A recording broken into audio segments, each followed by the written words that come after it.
রাধে রাধে সবাইকে। তোমরা সবাই কেমন আছো? আশা করছি ভালো আছো, আর আমিও ভালো আছি।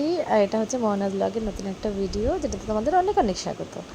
সকাল সকাল আমি সকালে রান্না বান্না নিয়ে চলে এসেছিলাম। আজকে সকালে আমি রান্না করেছিলাম পরোটা, এর পাশে রান্না হয়েছিল লকের তরকারি। আমি জানি আমি এত রেগুলারই ব্লগ দিতে পারছি না, তাও আমি চেষ্টা করছি। রুটি হয়েই গেছিলো। তো যাই হোক, এসব রান্নাবান্না করে ওরা সবাই অফিসে বেরিয়ে গেছে, তখন শুরু হয়েছিল আমার ঘরের কাজ। তখন আমার ঘরের কাজে করবার সময় আমি বুঝতে পারি না কোথা থেকে শুরু করব, কোথায় গিয়ে শেষ করব। তো যাই হোক, এই সবগুলো ভাবতে ভাবতে ফার্স্টে আমার কাজ এটা ছিল, আমাকে দুটো রুটি বা পরোটা খেয়ে আমাকে ওষুধগুলো খেতে হবে।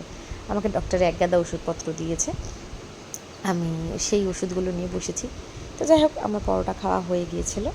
তারপরে ছিল আমার ওষুধ খাওয়ার পালা। এখানে তার মধ্যে ওষুধগুলোতে সব হিন্দিতে লেখা থাকে, আমার পড়তে প্রচণ্ড সমস্যা হয়। আমি তো আবার হিন্দিতে বিশাল পটু, মানে খুবই ভালো পড়ি লিখি, এমন যে কী আর বলি। তো সেগুলোর সাথে সাথে আমি ওষুধগুলো খেয়ে আমি ঘরের কাজ করতে শুরু করলাম। এখানে চালিয়েছিলাম একটা ড্রামা, মাই ডেস্ক ম্যাট। তো এই ড্রামাটা দেখতে দেখতে আমি বিছানা তোলা হয়ে গেছে। এবারে চলে এসেছি আমি আমার খাদ্য ভাণ্ডারে। এখানে অনেক জিনিসপত্র এক্সট্রা রয়েছে, যেগুলো খালি, মানে মোটামুটি এখন এখানে অনেক কিছু খালি হয়ে গেছে। তো এগুলো পরিষ্কার করতে করতে একটা নতুন জিনিস পেলাম। এটা হচ্ছে গিয়ে পদ্ম ফুলের বীজ, এটা যেটা ইনডোর। আমি জানি না, আমাকে তো শুধু এটা বলেছে, আমাকে বহুদিন আগেই বলা হয়েছিল, আমি এখনও পর্যন্ত এটাকে ট্রাই করিনি, বাট বের করে রেখেছি। এটাকে ঘষে আমি জলে ডুবিয়ে রেখে দেখব যে কতদিনে এটা আবার ফোটে কি ফোটে না। এগুলোর সাথে সাথে অন্য শিটসও রয়েছে, আমি জানি না এটা কিসের শিটস। তো আমি এটা পেয়ে আমি এটাকে আলাদা করে বের করে রেখেছি, যে যেদিন খালি থাকবো এটার এক সাইডটা ঘষে আমি আগে জলের ভিতরে দিয়ে রাখবো, দেখবো এটা কতটা কাজ হচ্ছে কি হচ্ছে না। তো যাই হোক, এগুলো বাড়ঠার করে নিয়ে তারপরে এগুলো গোছা গাছ হয়ে গেছে। সব যেগুলো খালি রয়েছে সেগুলো আলাদা করে রেখেছি, যাতে এগুলো জিনিসপত্রগুলো আনা হয়ে গেলে ওগুলো আবার রিফিল করা যায়। তো এই সব কাজবাজ করে আমার তখন স্নান টান করার পালা। তো যাই হোক, আমার স্নান হয়ে গেছে। আমি বেশি রেগুলার তো মাথা ভেজাই না, ওই জন্য চুলমুলগুলো মনে হচ্ছে যেন একটু এলোমেলো উস্কো খুস্কো হয়ে রয়েছে। এখানে আমি কী বলেছিলাম, তো সেই বলা কথাগুলোকে আমি ওটাকে ছেড়ে দিয়ে আমি আবার সাউন্ড ওভারই দিয়ে দিচ্ছি। তো যাই হোক, বলার কথাটা হচ্ছে এই, যে বাড়িতে একা থাকা সত্ত্বেও সবসময় হয়ে ওঠে না যে আমি ব্লগ দেবো। আমি চেষ্টা করি যে না, আমি রেগুলার ব্লগ দেওয়ার। যারা যারা আমার ব্লগ দেখো, একটু ভালো মন্দ যাই হোক, হাই হ্যালো কিছু কমেন্ট করলে জানো তো অনেকটা ইন্সপিরেশন পাওয়া যায়, অনেকটা ভালো লাগে। সো প্লিজ, যারা ভিডিওটা দেখবে তারা যা হোক কিছু, মানে মনের কিছু তো কোয়েশ্চেন আসে, কিছু তো বলার থাকে, নইলে বা কেনই বা তোমরা মানে দেখবে বা কিছু, যাই হোক আমি যেটুখানি বুঝতে পারি, তো ওইগুলো কাজবাজ করে আবার আমি তোমরা যদি এই সব কাজবাজ যাই আমি তোমাদের দেখাই, সেগুলো যদি আমাকে একটুখানি কমেন্ট করো তাহলে আমারও ভালো লাগে। তো সন্ধে হয়ে যাওয়ার পরে, সন্ধে হয়েছে যখন, বাইরে অন্ধকার হয়েছে, তখনই ওই ফল টলগুলো নিয়ে এসছে।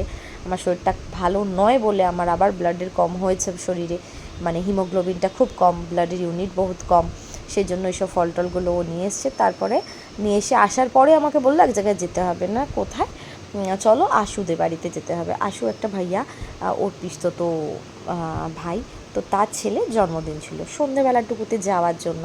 আমি বললাম যে যেতেই হবে, বললো চলো একটু জাস্ট বাচ্চাটাকে গিয়ে দেখে চলে আসি। তো আমাকে রাস্তাতে আবার এই ভেলপুর তোমার ওই পাপড়ি চাট খাইয়েওছে। এখানে সবাই, বাড়ির বউরাই মোটামুটি সবাই দেখা করতেই এসেছিলো। তো আমরা জাস্ট এসেছি, এসে বাচ্চাটার জন্য কেক কাটিং করা হয়েছে বাচ্চাটা, তারপরে আমরা বেরিয়ে গেছিলাম।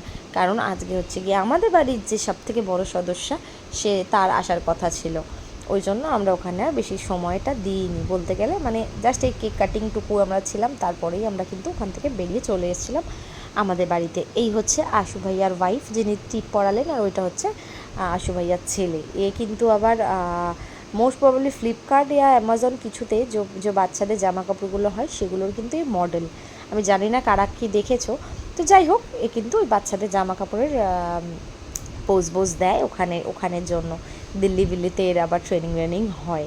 তো যাই হোক, এখন চুল কাটিয়েছে, কারণ ওর তো মুন্ডান হয়েছিল, ওই জন্য ওকে এমন লাগছে।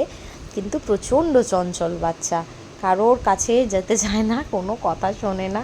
আমি জানি না ও কী করে, ফটোশ্যুট যখন ওর হয় ও কী করে করে।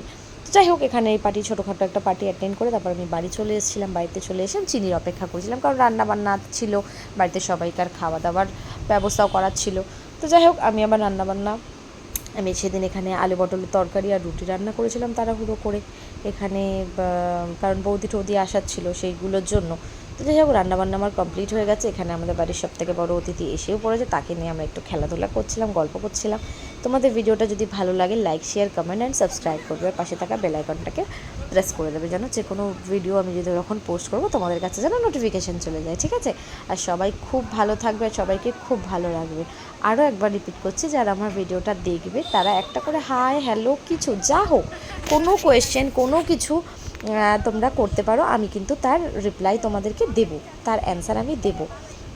সো প্লিজ, যারা সাবস্ক্রাইব করেছো তারা অবশ্যই আমার ফ্রেন্ড, আর আমি চাই তাদের সাথে আমার যোগাযোগ ব্যবস্থা মানে কথোপকথনগুলো একটু যেন ভালো হয়, কারণ ভিডিও পোস্ট করলেই তো সব কিছু নয়। সো তোমরা প্লিজ একটা করে কমেন্ট করো।